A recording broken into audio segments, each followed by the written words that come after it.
جامع ترمذی کی حدیث پاک ہے، صفحہ نمبر 686 جلد 9 میں حضرت زید بن اسلم رضی اللہ تعالیٰ عنہ صحابی رسول ہے، وہ اپنے باپ سے روایت کرتے ہیں، قال فرماتے ہیں سمیعت عمر بن الخطاب، یہ بات میں نے حضرت عمر فاروق سے سنی جو اب روایت کر رہے ہیں، وہ کہتے ہیں کہ یقول حضرت عمر فاروق فرماتے ہیں امرنا رسول اللہ صلی اللہ علیہ وآلہ وسلم ان نتصدق، ہمیں اللہ کے رسول نے حکم دیا کہ صدقہ کریں، مال دیں جنگ کے لیے، ووافق ذلك عندي مالا فقلت اليوم اسبق ابا بکر ان سبقته اليوم، حضرت ابوبکر صدیق بیٹھے ہوئے تھے اور میں بھی بیٹھا ہوا تھا، یہ حضرت عمر فرماتے میرے پاس مال بھی بہت سارا تھا، حضرت عمر فرماتے اور میں نے کہا آج کا دن وہ دن ہے کہ میں نیکی میں حضرت ابوبکر صدیق سے آگے نکل جاؤں گا۔ سبحان اللہ، صحابہ کی ضد دیکھیں، ضد وہ ضد جو ہم اپنی زبان میں استعمال کرتے ہیں، ضد کس بات کی؟ نیکی میں آگے نکلنے کی، نیکی میں آگے نکلنے کی۔ میں آج کا دن ہے کہ میں نیکی کرنے میں اپنے یار ابوبکر صدیق سے آگے بڑھ جاؤں گا، کیونکہ میرے پاس تو بہت سارا مال ہے، ابوبکر صدیق کے پاس مال کم ہے، لہذا آج میں جو ہے نا مال میں سبقت لے کے نیکی میں سبقت لوں گا۔ یہ دل میں کون کہہ رہا ہے؟ حضرت عمر فاروق رضی اللہ عنہ۔ جب آپ نے کال فجیت، میں چلا گیا دوڑ کے گھر گیا، فاجیت بنصف مالی، گھر کا جتنا مال تھا آدھا میں نے اکٹھا کیا، جتنا مطلب گھر میں دانا پانی جو مال تھا میں نے آدھا اکٹھا کیا، اور وہ آ کے حضور علیہ الصلوۃ والسلام کی بارگاہ میں رکھ دیا۔ فقال رسول اللہ صلی اللہ علیہ وسلم، اللہ کے رسول نے فرمایا ما ابقیت لأہلک، اے عمر فاروق اپنے گھر والوں کے لیے کیا چھوڑ کے آئے؟ سن رہے ہیں میری بات ہے؟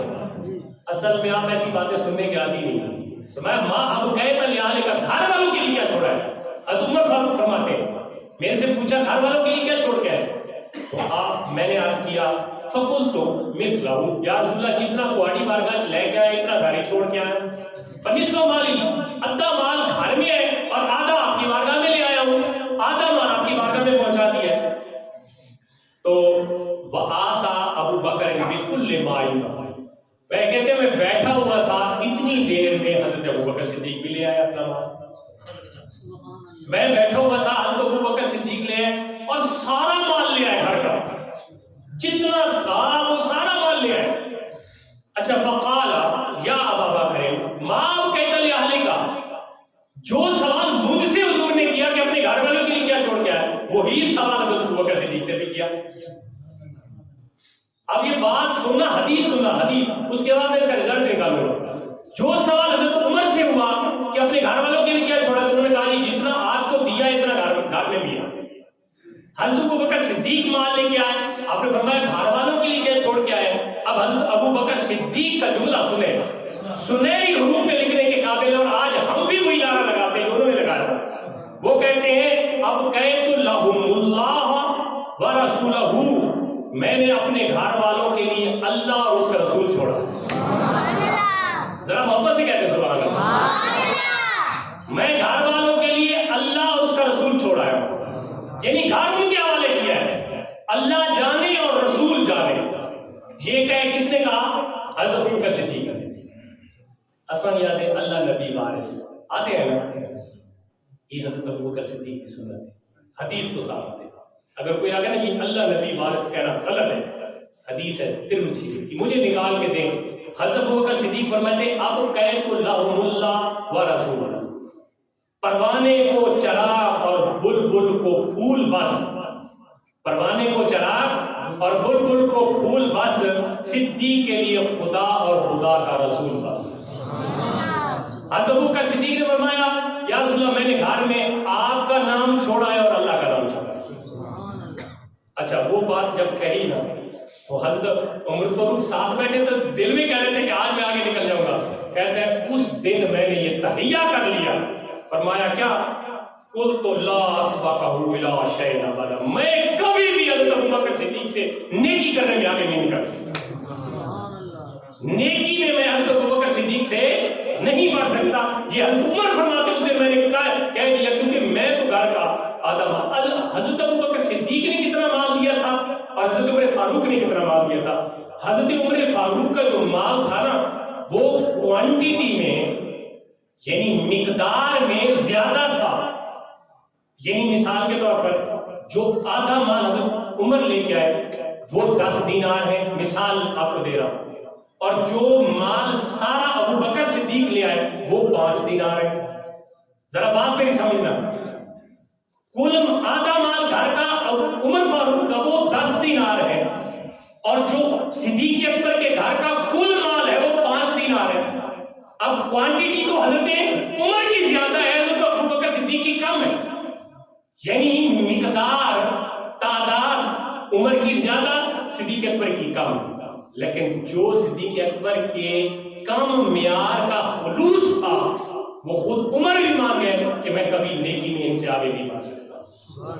اس کا مطلب یہ ہے کہ اگر آپ کوئی چیز دے رہے ہیں تو کوانٹیٹی کو نہ دیکھیں، کوالٹی کو دیکھیں، مقدار کو نہ دیکھیں، خلوص کو دیکھیں. آپ 10 دے رہے ہیں لیکن صدق کے دل سے دیں تو وہ ان کئی لاکھ سے بہتر ہے جو آپ مجبور ہو کے دیں گے. کھٹے دل سے دیں وہ اس لاکھ سے بہتر ہے. مطلب یہ ہے کہ تھوڑا دیں لیکن خلوص کے ساتھ دیں، دل میں برائی نہیں ہونی چاہیے، دل میں کوئی کمی کجی نہیں ہونی چاہیے. تو حالانکہ اس سے یہ ہمیں معلوم ہوا کہ حضرت ابوبکر صدیق نے تو مال تھوڑا دیا تھا، لیکن جو شان حضرت ابوبکر صدیق کے مال کو ملی وہ ان کو نہیں ملی، اس لیے کہ حضرت ابوبکر صدیق رضی اللہ تعالیٰ نے کل کا کل مال اللہ کے رسول کی بارگاہ میں لا کے گھر میں صرف یہ چھوڑا کہ میرے گھر کا نظام اللہ تعالیٰ پورا کرے گا. جب آپ اسلام لائے تو آپ کتنے امیر تھے. حضرت ابوبکر صدیق کے پاس اس دور میں جب ایک چادر بھی بڑی مشکل سے لوگوں کے پاس ہوتی تھی، اس دور میں جب حضرت ابوبکر صدیق اسلام لائے تو آپ کے پاس 40,000 دینار موجود تھے. کتنے؟ بہت بڑے تاجر تھے، آپ کپڑے کا کاروبار کرتے تھے. جب آپ اسلام لائے اتنے امیر کبیر شخص تھے، لیکن جب آپ فوت ہونے لگے، آپ کا وصال ہوا، تو اس وقت آپ کے ترکہ میں 2.5 سال تقریباً 2 سال 3 ماہ آپ نے حکومت بھی کی، 2.5 سال آپ نے خلافت بھی کی، اور جو ترکے میں چھوڑا 1 اونٹنی، 1 غلام، 1 اونٹنی اپنی ذاتی، اور 1 غلام، اور کچھ اور چیز تھی جو میرے ذہن میں نہیں ہے کہ وہ تیسری چیز کیا تھی. تو آپ نے اونٹنی کے بارے میں فرمایا کہ اس کو میرے فوت ہونے کے بعد بیت المال میں جمع کرنا ہے.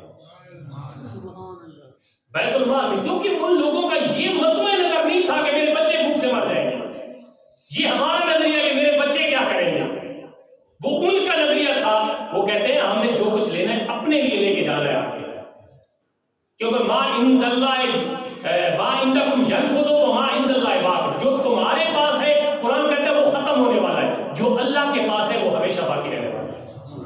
آپ جو بھیجتے ہیں نا اپنے لیے وہ باقی رہے گا، جو ادھر کھا پی لیں گے وہ تو ختم ہو گیا. اس لیے ان لوگوں کا نظریہ یہ تھا کہ ہم اپنے ہاتھ سے دے کے جائیں، اپنے ہاتھ سے ٹوٹل اپنے لیے کچھ بنا کے جائیں. تو وہ حضرت ابوبکر صدیق رضی اللہ تعالیٰ نے فرمایا کہ میری اونٹنی بیت المال میں جمع کروا دیں، اور جو غلام ہے میرے مرنے کے بعد اس کو آزاد کر دیں. اور تیسری غالباً جو چیز ہے اس کے بارے میں یہ فرمایا کہ یہ غرباء و مساکین میں تقسیم فرمائے. تو یہ تھا ان کا زندگی گزارنے کا، جس کو ہم لائف سٹائل کہتے ہیں. یہ لائف سٹائل ہے ان کا، زندگی گزارنے کا طور طریقہ، اور یہ ان کے نظریات تھے، یہ ان کے عقائد تھے کہ جب بھی ضرورت پڑتی دین کو ان کی تو پھر وہ پیچھے نہیں رہتے تھے. جب آپ ہجرت فرما کے گئے نا صاحب، حضرت صلی اللہ علیہ وسلم اپنے گھر سے نکلے، سب سے پہلے اپنے یار حضرت ابوبکر صدیق کے دروازے پہ گئے، اور آپ نے دروازہ نوک کیا، کھٹکھٹایا، تو حضرت ابوبکر صدیق کو فرمایا چل میرے یار حکم ہو گیا کہ ہجرت کر دیں. حضرت ابوبکر صدیق گھر میں گئے، اور گھر کا سارا مال جتنا اس وقت موجود تھا وہ سارا ایک گٹھڑی میں باندھا اور باہر نکلا. آپ کی بیٹی حضرت اسما رضی اللہ تعالیٰ گھر میں موجود تھی، رضی اللہ تعالیٰ آپ گھر میں موجود تھی. آپ کے جو والد گرامی حضرت ابو قحافہ تھے جو بعد میں اسلام لائے تھے، اصل نام ان کا عثمان تھا، تو وہ نبی نہ ہو گئے تھے آخری عمر میں۔ اب جب ان کو پتا چل بیٹا اپنے یار کے ساتھ جا رہے تو انہیں یہ اندازہ تھا کہ یہ وہ یار ہے حضور کا جو گھر میں کچھ نہیں چھوڑے گا، سارا کچھ لے گا۔ تو وہ شور کرنے لگے کہ ہمارے لیے کیا چھوڑ کے گئے، سارا کچھ لے گئے۔